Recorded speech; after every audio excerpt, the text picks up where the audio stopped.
Salut les noctambules, c'est Lucien Erebus.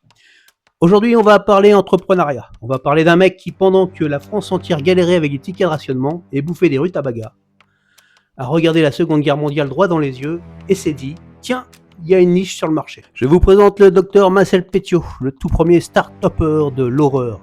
Imaginez la scène, Paris, 1942, l'occupation allemande. La Gestapo rafle la tour de bras. La peur est partout pour une personne normale, c'est l'enfer sur terre. Pour Marcel, c'est ce qu'on appelle dans le milieu du business un contexte hautement favorable à la croissance. Son concept, l'agence de voyage la plus exclusive de la capitale. Un faux réseau de résistance baptisé Flytox, qui promet un aller simple pour l'Argentine, formule VIP. Et le ciblage marketing de Marcel est parfait. Il ne prend que la clientèle premium.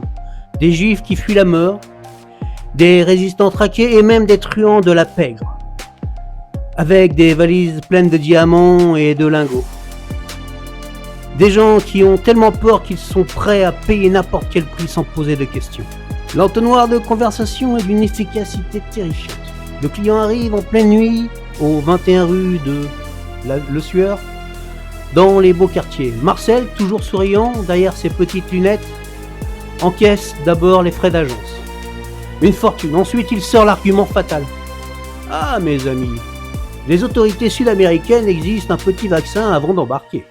Vous comprenez, les maladies tropicales. » Une petite piqûre, le client est placé dans une petite pièce triangulaire insonorisée et le docteur ouvre le gaz.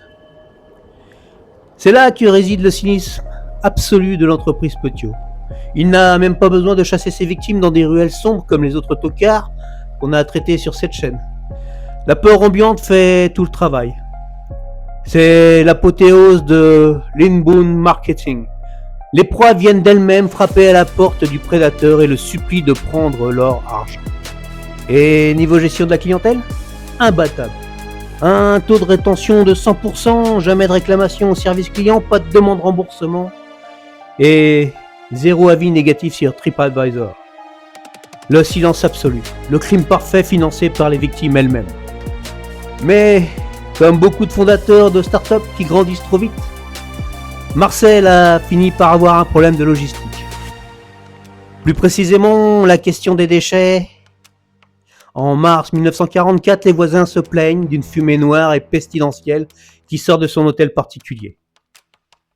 Marcel brûlait littéralement les restes de son succès dans une chaudière. Les pompiers débarquent, forcent la porte et découvrent l'envers du décor. Un chantier.